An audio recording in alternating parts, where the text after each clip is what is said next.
La stupeur se lisait clairement sur les visages des mercenaires. Leur bouche était grande ouverte et leurs yeux exorbités, incrédules face à ce qui venait de se produire. Au milieu du hall, l'orbe de mesure magique scintillait encore après l'attaque, des flammes léchant sa surface. Un chiffre colossal s'affichait, clair et imposant, 1330.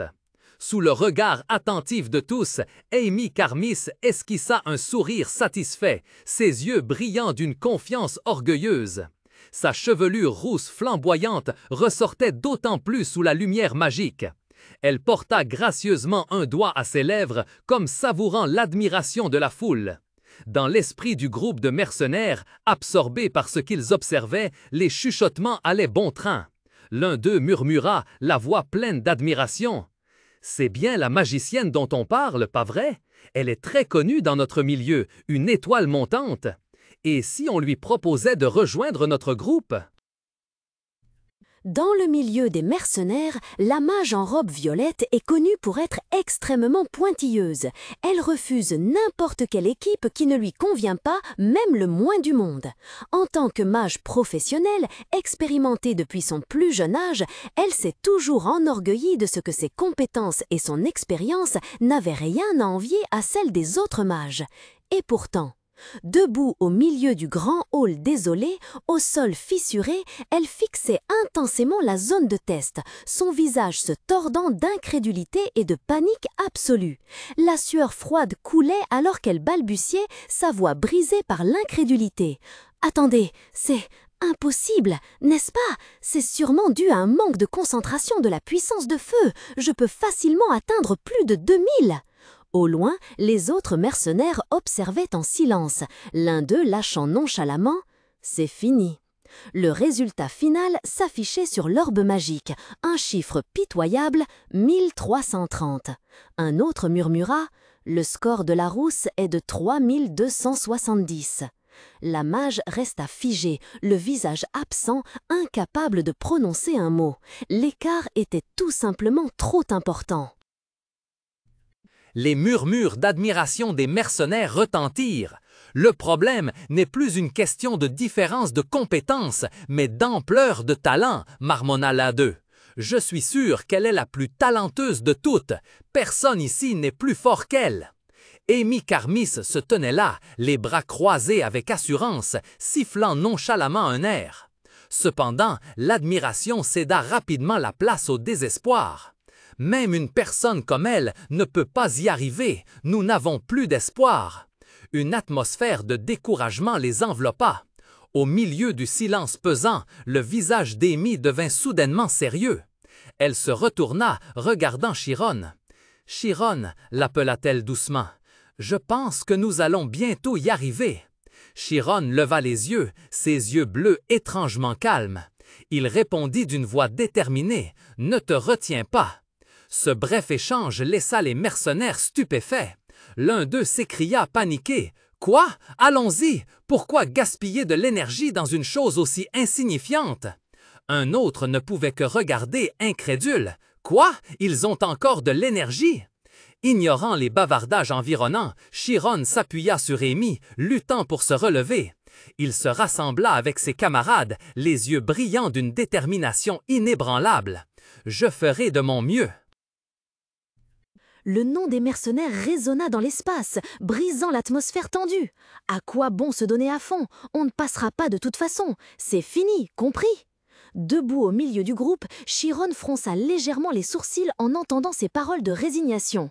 Il pensa « Nous n'avons même pas essayé et il veut déjà abandonner ?» Soudain, une pensée traversa l'esprit de Chiron comme un éclair. « Hein ?» Ses yeux bleus s'écarquillèrent, une goutte de sueur froide coulant le long de sa tempe. « Ne me dites pas que... les règles spéciales de cette pièce !» Il observa les mercenaires paniqués, puis l'immense espace environnant. Peut-être avons-nous mal compris l'objectif depuis le début, la raison pour laquelle Miro a créé cet endroit. Dans son esprit, l'image de la déesse Miro, avec ses cheveux bleus éthérés et son sourire mystérieux, apparut. Voyant Chiron soudainement immobile, plongé dans ses pensées, Amy l'appela avec inquiétude. « Chiron ?» Ramené à la réalité par son appel, Chiron sursauta et répondit « Ah, oui !» Amy s'apprêtait à continuer. De toute façon, maintenant, mais Chiron s'avança, se séparant du groupe. Il entra au centre de la zone d'épreuve, une vaste cour au sol craquelé.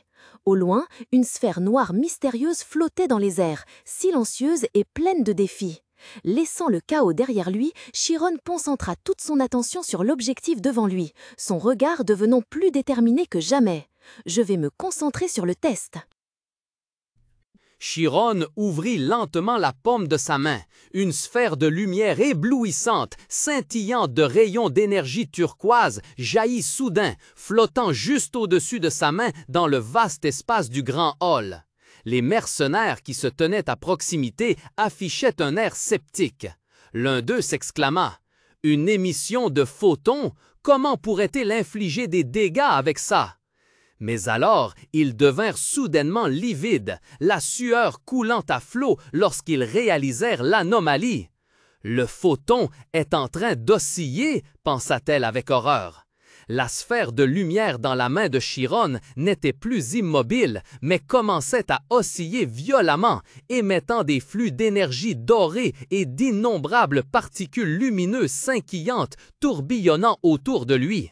De loin, Ryan, Elzine et Amy observaient avec tension. Ryan fronça les sourcils, le regard pensif en observant le flux de magie de son ami. Elzine ne put s'empêcher d'être abasourdie, des souvenirs lui revenant à l'esprit. Il y a quelques jours, lorsque nous sommes allés sauver Amy, il a utilisé la lumière pour aveugler les ennemis, puis a utilisé quelque chose pour frapper violemment le sol. Tout s'est passé si vite que nous n'avons pas pu voir clairement ce que c'était, et à ce moment-là, personne ne s'est soucié de le redemander. Elle se souvint de la scène de lumière aveuglante et du sol brisé sous une force invisible, puis regarda à nouveau Chiron, réalisant enfin la véritable nature de la magie terrifiante qu'il détenait. Dans l'atmosphère tendue de l'arène, Elzine plissa les yeux, son intuition lui murmurant que quelque chose d'extraordinaire allait se produire. À ses côtés, Ryan retenait également son souffle. Elzine pensa « Je suis sûre que le sort qu'il est sur le point d'utiliser est sa spécialité. » Sur le terrain de combat, Chiron se tenait fermement, ses yeux bleus perçants brillant d'une lueur froide. Lentement, il leva la main vers l'avant et l'air autour de lui sembla se figer. Une énergie magique pure, d'un or éclatant comme le soleil, tourbillonnait et se concentrait dans sa paume, formant rapidement une sphère de lumière aveuglante, si intense qu'il était difficile de la regarder directement. Immédiatement après, Chiron libéra toute sa puissance. Un rayon de lumière destructeur frappa le sol de l'arène à une vitesse terrifiante. Au moment de l'impact, une explosion cataclysmique retentit, une lumière blanche effaçant tout sur son passage. Le sol de l'arène trembla violemment, des éclats de pierre et de la poussière s'élevant dans toutes les directions. Témoin de cette force terrifiante, Ryan ouvrit la bouche, les yeux écarquillés d'étonnement et de panique. À ses côtés, Elzine et Amy ne purent s'empêcher de crier d'effroi, leurs visages blêmes de choc. Plus loin, les mercenaires ne pouvaient que hurler d'horreur, balayés par le flux d'énergie. Lorsque la lumière aveuglante se dissipa, laissant derrière elle un paysage dévasté, Chiron se tenait toujours là, le visage étrangement calme. Devant lui, une sphère noire et mystérieuse flottait dans les airs, affichant un nombre froid, 4783. Le chiffre froid de 4783 s'afficha, marquant le résultat de l'attaque précédente. Les mercenaires postés au loin ne pouvaient cacher leur terreur. La magicienne murmura désemparée, sa voix remplie d'incrédulité. Ce n'était qu'une décharge de photons. Comment la lumière peut-elle infliger des dégâts physiques? Et puis, cette attaque, elle était si rapide. Si elle m'avait visé, aurais-je pu l'éviter? Un autre mercenaire, grand et chauve, le visage blême en imaginant cette force incroyable, ajouta « C'est plus puissant qu'un épéiste utilisant un schéma multiplié par 20. Que se passerait-il si j'étais touché par une telle attaque? C'est mauvais, ils sont bien plus forts que nous. » Contrairement à la stupeur ambiante, Chiron regarda ce nombre avec insatisfaction. Il fronça légèrement les sourcils, une pensée lui traversant l'esprit. Impossible! Est-ce que 5000 serait la note de passage? Il jeta un coup d'œil à la sphère d'énergie rouge qui flottait encore à ses côtés et conclut calmement. Je ne pense pas pouvoir obtenir un meilleur score avec le canon à photons. Je veux réessayer. Au moment où la flamme de la détermination jaillissait dans les yeux bleus de Chiron, un éclat de rire joyeux retentit derrière lui. Amy se tordait de rire, se tenant le ventre en le pointant du doigt. « Ah ah ah ah! Alors tu comprends enfin ce que j'ai ressenti! » Chiron, pensive, proposa une nouvelle stratégie. Et si on essayait avec des lasers? Amy se retourna, un léger sourire se dessinant sur ses lèvres approbatrices. Bonne idée, les dégâts des lasers peuvent s'accumuler. Faisons le tour de la pièce et voyons ensuite. À peine avait-elle fini sa phrase que son regard se porta sur un mercenaire à l'air ennuyé qui se retournait pour partir. « Hé !» lança-t-elle, avec une pointe de provocation dans la voix. « Tu n'as pas l'intention de partir quand même !» Le mercenaire sursauta et se retourna en fronçant les sourcils. Il marmonna avec agacement « Ça ne sert à rien de faire ça, c'est ennuyeux, je m'en vais !»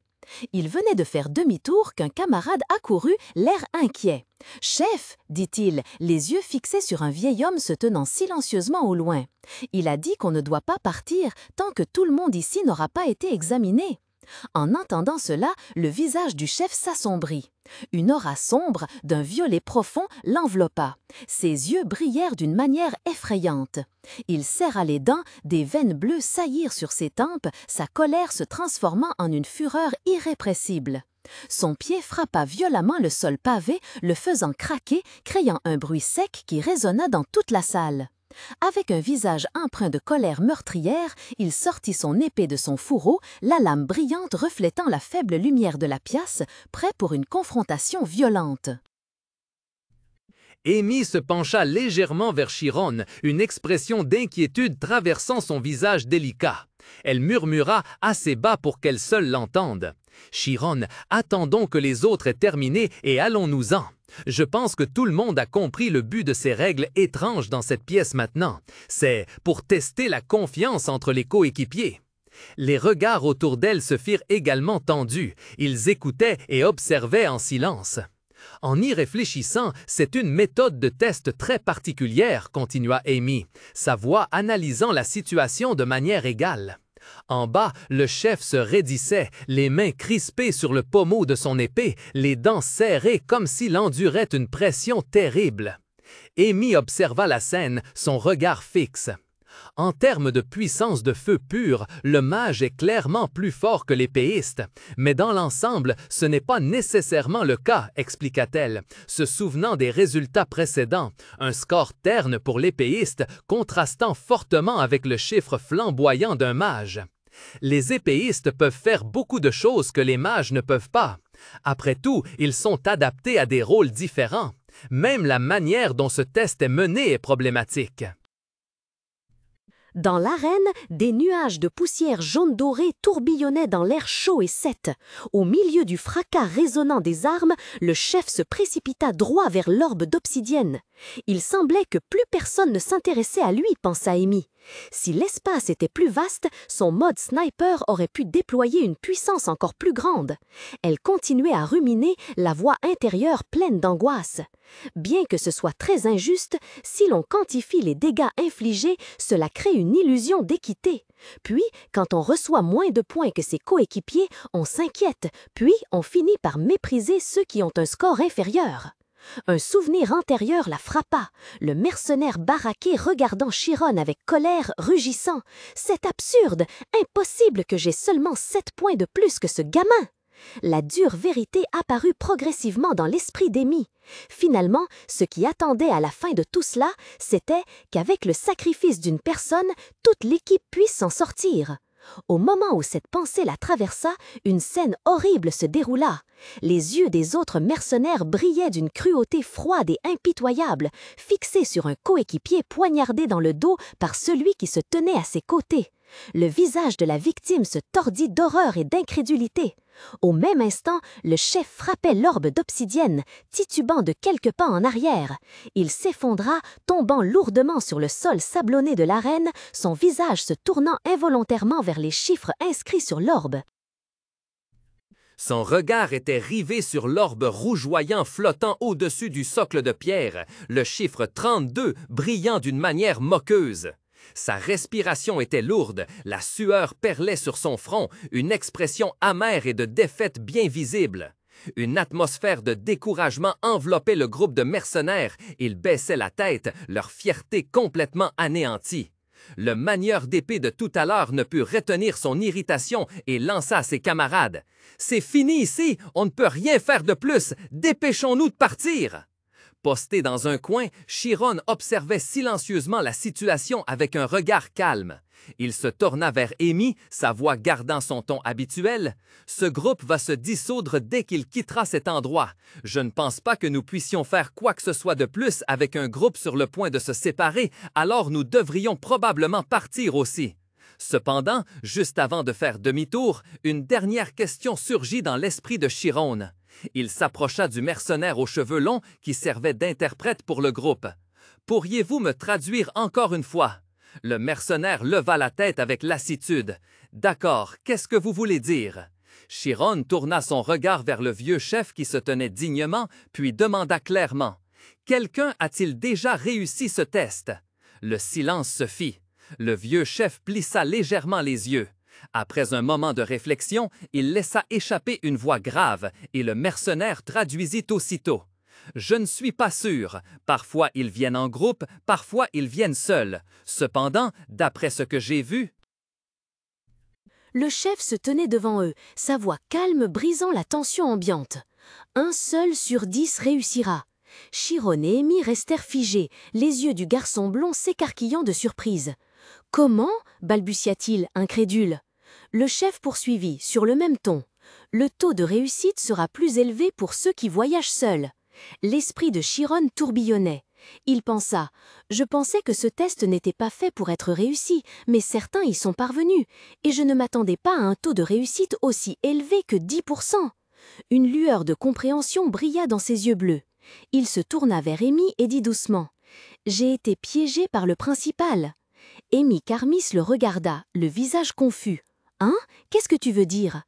Pendant un instant, les mots du principal Alpheus Milch résonnèrent dans l'esprit de Chiron, clairs comme s'il était juste à côté de lui. « Alors, tu comprendras mieux le monde dans lequel vit Miro. » Toutes les pièces du puzzle s'emboîtèrent soudainement. Les yeux de Chiron s'illuminèrent avec détermination. « Maintenant je comprends, se dit-il. Si je ne peux pas surmonter un défi comme celui-ci, je ne devrais pas essayer de comprendre qui est Miro. » Cependant, Chiron serra involontairement le poing, ses jointures blanchissant sous la pression. Il adressa sa pensée à son professeur respecté, une excuse silencieuse mais pleine de détermination. « Principal, je suis désolé, je ne pensais pas. » Un sourire froid effleura ses lèvres, une goutte de sueur perlant sur sa tempe, Chiron sentit un poids l'abandonner. Ses yeux bleus brillèrent étrangement alors qu'il murmurait pour lui-même « Alors je peux abandonner. » Amy, à ses côtés, se tourna vers lui, surprise et inquiète de ce changement soudain. Pendant ce temps, à la sortie, l'un des mercenaires frappa violemment à la porte en criant « Hé, ouvrez cette porte, vite !» Le chef, à ses côtés, gardant un calme digne, se tourna vers le groupe et demanda « Tout le monde est d'accord ?» Un autre mercenaire, impatient, pressa « Qu'est-ce que vous attendez? Allons-y !» « Nous ne pouvons pas faire ça !» La voix ferme d'Amy retentit, coupant court au tumulte. Tous, des mercenaires impatients au chef, se figèrent et se retournèrent. L'atmosphère devint soudain lourde, imprégnée d'une étrange teinte violette. Tous les regards se tournèrent vers Amy. Une aura meurtrière sombre émanait d'elle, ses yeux rougeoyaient d'une lueur terrifiante. Elle croisa les bras, un sourire suffisant et menaçant étirant ses lèvres. D'un ton d'autorité absolue, elle déclara « Aujourd'hui, nous devons absolument entrer à Kergo. » Témoin de cette scène, Elzim laissa échapper un cri de terreur et se jeta dans les bras de son compagnon. Ah, Amy est redevenue effrayante.